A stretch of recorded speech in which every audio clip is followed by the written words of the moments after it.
Ce journal vous est présenté par Fonds des promotions de l'industrie, votre partenaire privilégié pour la réussite de vos projets.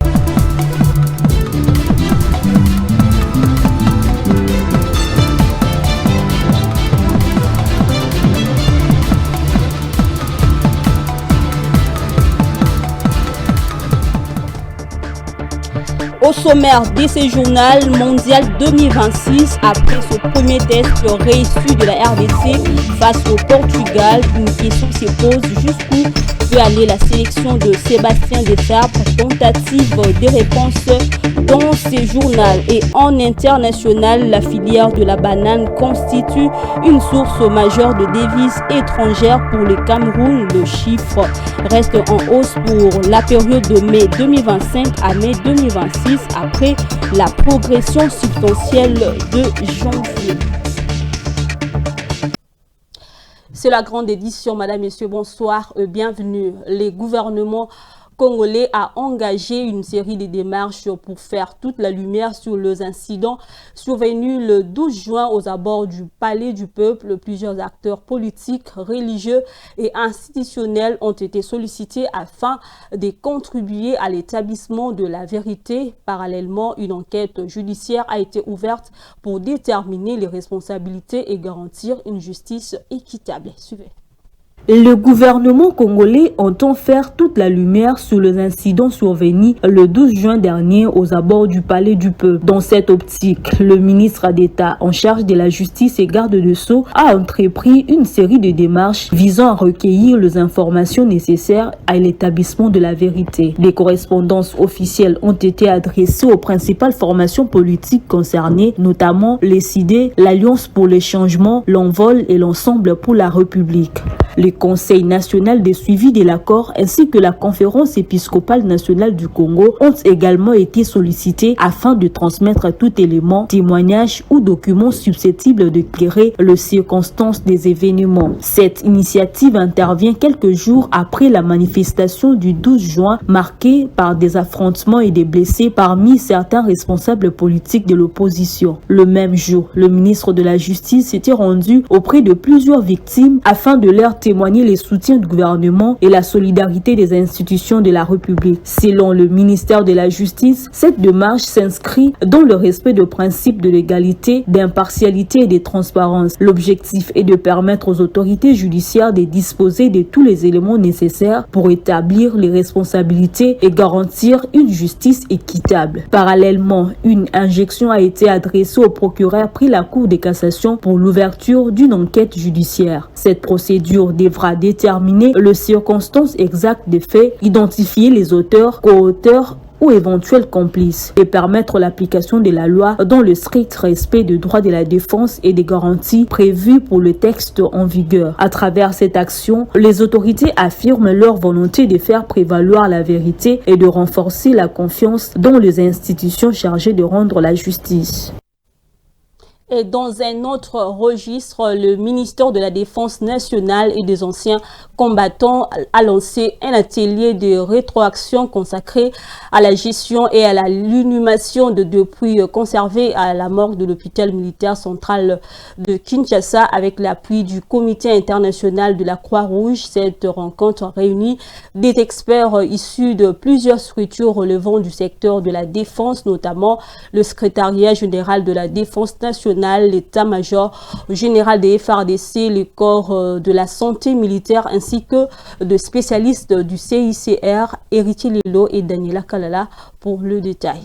Les ministres de la Défense nationale et des anciens combattants a ouvert à Kinshasa un atelier de rétroaction consacré à la gestion et à l'inhumation des dépouilles conservées à la morgue de l'hôpital militaire central. Cette initiative bénéficie de l'appui du Comité international de la Croix-Rouge, partenaire engagé dans la promotion des principes humanitaires et du respect de la dignité de personnes décédées. Pendant plusieurs jours, experts militaires, responsables administratifs et spécialistes humanitaires examineront les différentes étapes du processus, depuis la réception de corps jusqu'à leur inhumation. Les échanges portent notamment sur les mécanismes d'identification, les conditions de conservation de dépouilles ainsi que les procédures à suivre pour garantir un traitement conforme aux normes nationales et internationales. À travers cet atelier, les autorités entendent tirer les enseignements des expériences déjà menées sur le terrain, identifier les difficultés rencontrées et renforcer les capacités de services concernés. L'objectif est d'améliorer la prise en charge de personnes décédées, particulièrement dans les zones affectées par les conflits armés ou les crises humanitaires. Cette démarche s'inscrit dans une volonté plus large de professionnaliser la gestion de dépouilles humains et de consolider la coordination entre les différentes structures impliquées. Elle vise également à assurer le respect du droit international humanitaire tout en préservant la dignité de victimes et en apportant des réponses adaptées aux attentes de familles concernées. Par cette initiative, le gouvernement réaffirme son engagement à promouvoir de pratiques respectueuses de la personne humaine, même après le décès, conformément aux standards internationaux et aux valeurs de dignité et de respect de droits fondamentaux. Rendons-nous à l'Ituri où la société civile exprime son inquiétude face à la saturation de centres de traitement d'Ebola à Rwampara et d'Istem. Elle appelle les autorités et les partenaires sanitaires à renforcer d'urgence les capacités de prise en charge pour faire face à l'afflux continu des cas suspects. Suivez.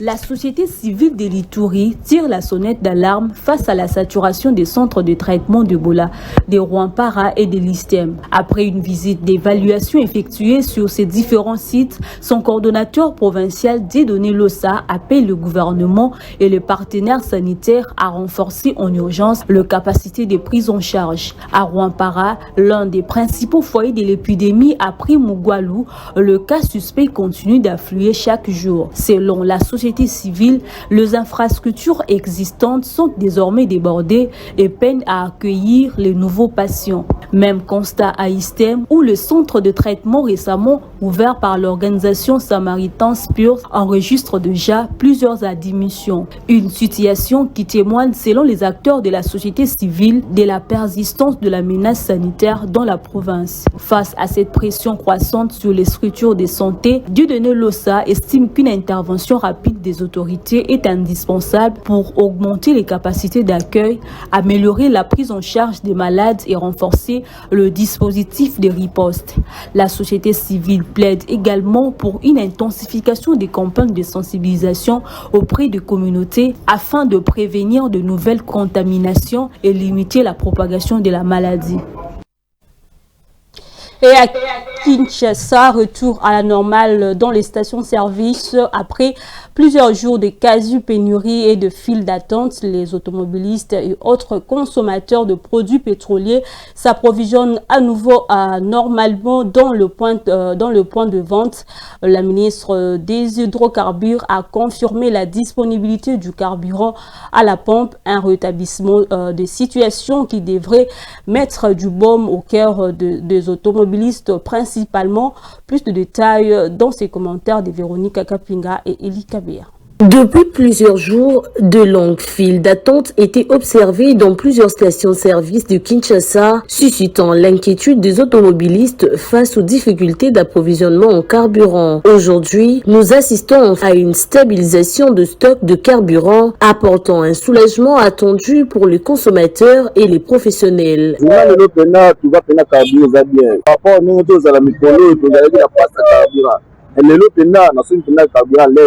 Simpena kabla kitoko bien penda et ça va penda ça va dona passe penda tina balinga ça kabla y passe mais par rapport à l'élo kabla kitoko bien bon lundi kabla ezali passe mais ma soude était comme la bien mais l'élo jeudi la moni bra kabla ça va ba te kabla parce que ça bien c'est la poilou les ba te kabla au lundi.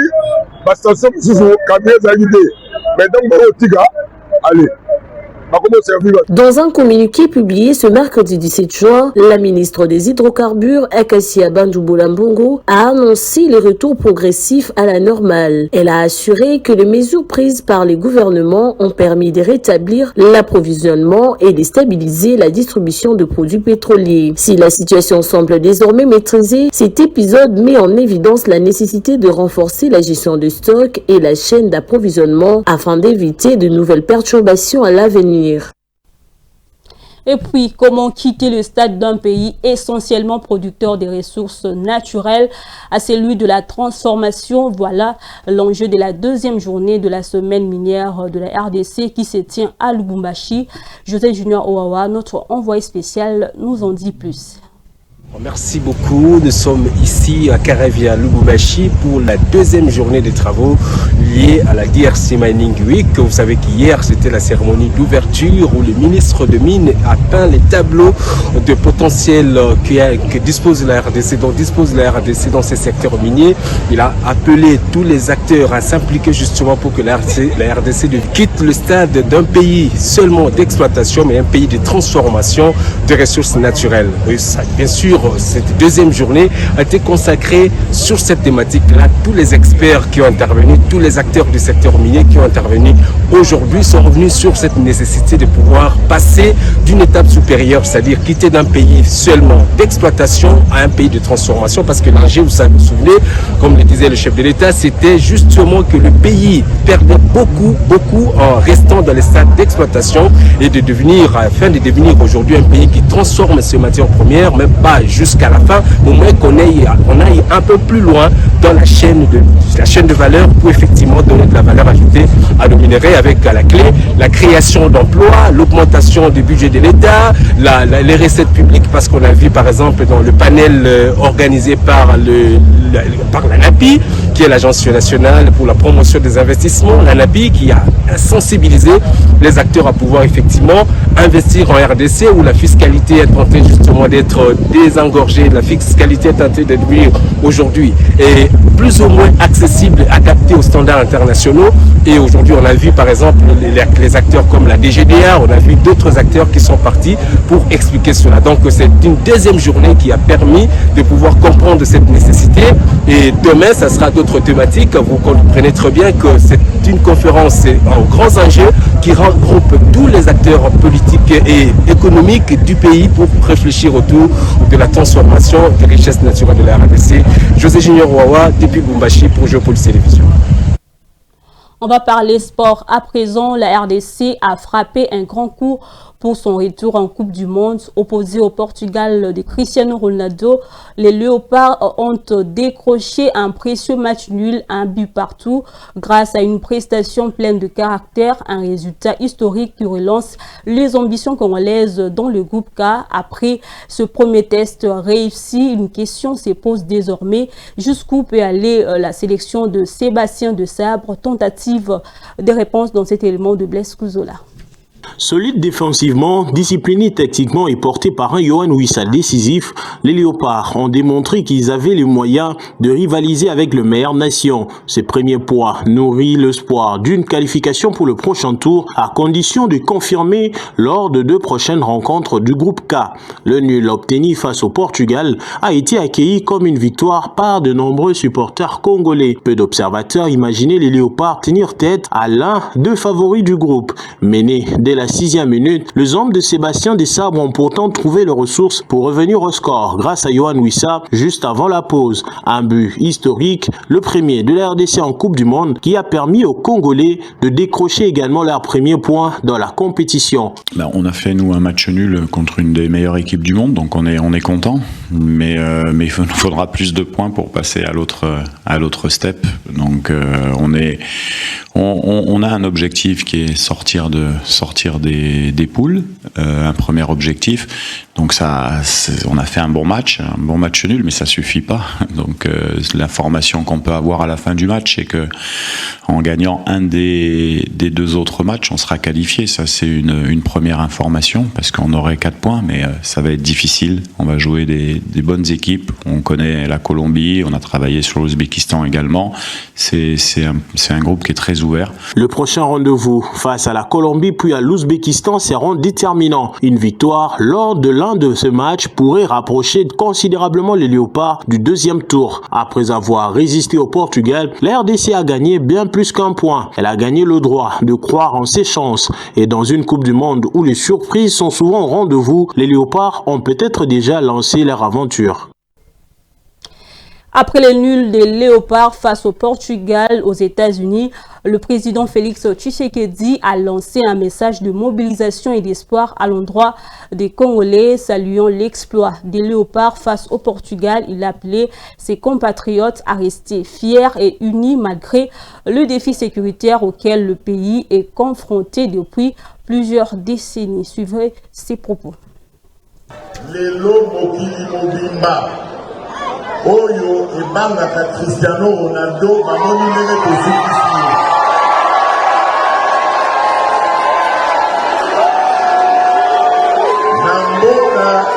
na mboka oyo eza na bitumba bokosana yango te. Ça fait 30 ans que bazali kobundisa biso. Pendant 18 ans bacomplice na bango basalelaki bango mosala. Biso tolobi makamwana abuo ya Kongo esengeli etelema. Siko Kongo etelemi ekobanda kolakisa bokasi na yango. Mwana Kongo esika nyonso kozala bosala ndenge hymne national na biso eloba dressons nos fronts. Makambo ya kotambola lisusu mawa mawa bilonga.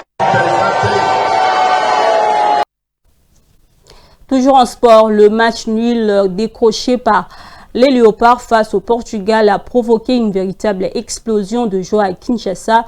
Dans plusieurs quartiers de la capitale, les supporters ont célébré cette performance avec chants, danses, klaxons et drapeaux. Un hommage populaire à une équipe congolaise qui a fait vibrer tout un pays. Didier Longa pour les commentaires.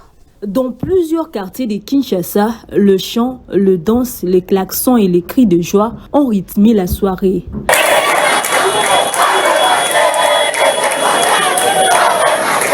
Malgré le match nul face au Portugal, les supporters ont salué la détermination et le courage affiché par les Léopards. Pour moi, avant ce match, j'étais tellement trop sûr qu'on allait toujours. En tant sceptique à l'égard de Lionel Mpassi, la prestation du gardien congolais mérite aujourd'hui des félicitations. Sans problème.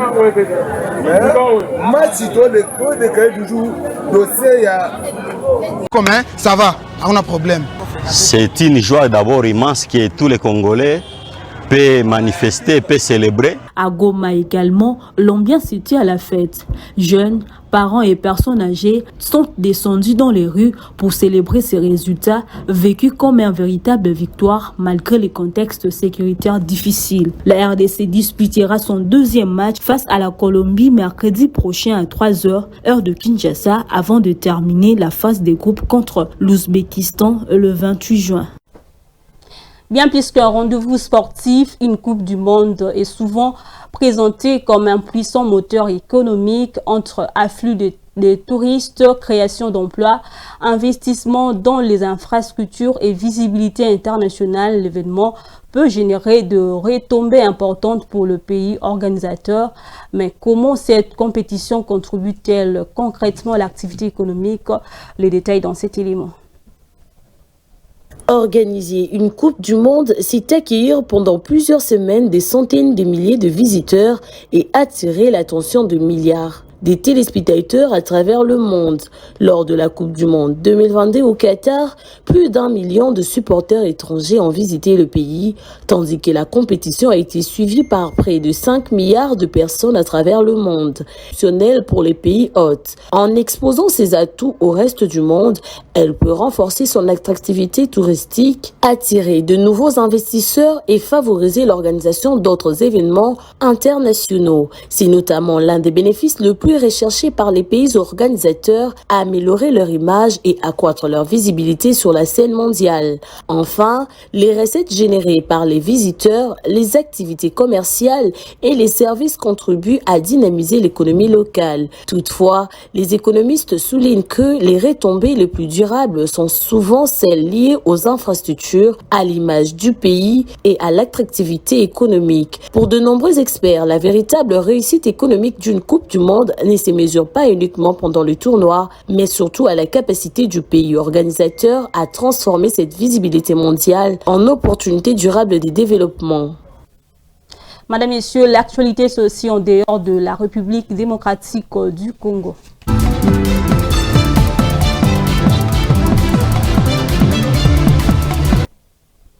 Je le dis au sommaire, la filière de la banane constitue une source majeure de devises étrangères pour le Cameroun. Après la progression substantielle de janvier, le chiffre reste en hausse pour la période de mai 2025 à mai 2026. Myriam Likio. Au cœur des 5 premiers mois de l'année 2026, les exportations de la banane au Cameroun connaissent une embellie comparée à la même période l'année dernière. Selon le statistique de l'Association bananière du Cameroun, ses ventes à l'international ont atteint 106 447 tonnes en hausse de 21 088 tonnes par rapport aux 85 353 tonnes exportées à fin mai 2025. Les groupes français Compagnie fruitière des Marseille, à travers ses 2 filiales au Cameroun, a une nouvelle fois porté cette amélioration de volume vendu. En effet, les pays tient la hausse des exportations de bananes entre janvier et mai 2026 de la Société des plantations du Haut-Pendja et de la Compagnie des bananes des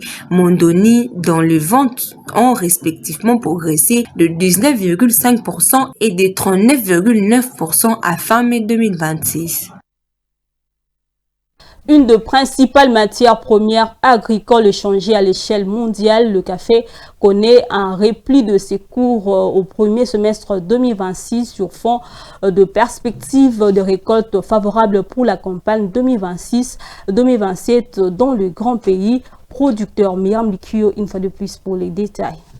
Les prix du café affichent une baisse généralisée sur le principal place boursière depuis le début de l'année 2026. Selon les données compilées par l'Intercontinental Exchange, les cours de l'Arabica ont clôturé à 6 100 $ la tonne les 16 juin à New York, contre 7 300 $ les 16 janvier, soit un recul de 16%. Parallèlement, les prix du Robusta ont également diminué sur la même période. Pour la bourse de Londres, le cours de cette variété ont clôturé à 3 545 $ le tonne des 16 juin, contre 3 925 $ les 16 janvier, ce qui représente une baisse de 9,7%. Selon les analystes de la banque coopérative néerlandaise Rabobank, cette tendance baissière reflète principalement l'amélioration des perspectives d'approvisionnement sur les marchés mondiaux, à mesure que la disponibilité augmente dans les principaux pays producteurs. On va prendre la revue de presse commentée par Blaise Couzola.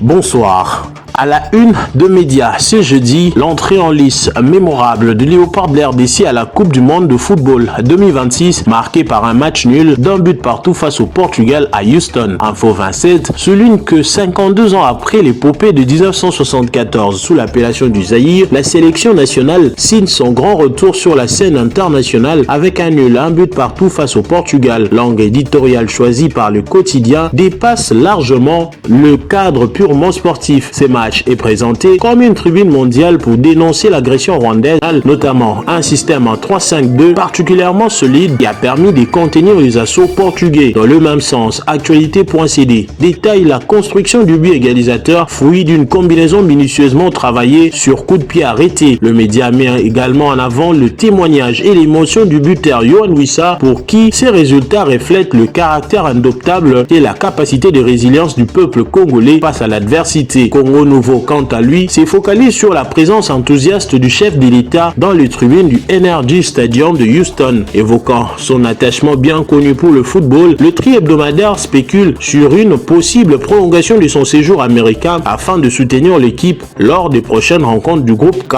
Le tabloïd s'interroge, Tshisekedi tenté de se rendre au Mexique pour RDC Colombie. Enfin, l'agence congolaise de presse se concentre sur les déclarations officielles de l'exécutif qui adresse ses félicitations aux joueurs, lance un appel solennel à l'unité nationale derrière l'équipe et réaffirme l'accompagnement total des institutions de l'État dans cette campagne mondiale. Fin de cette revue de presse. Merci de l'avoir suivi.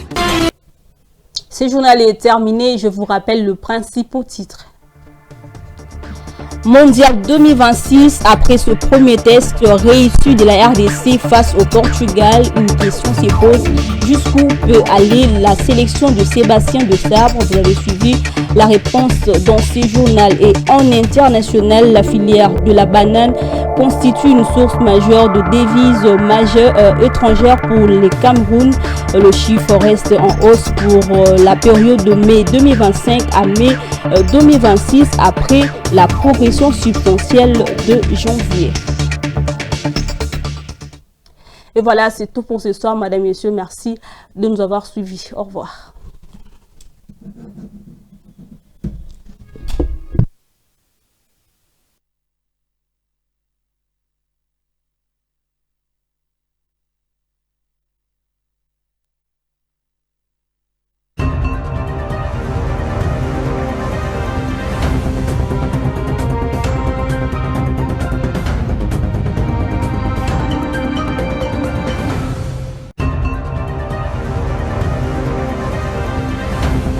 Ce journal vous a été présenté par Fonds des promotions de l'industrie. Votre partenaire privilégié.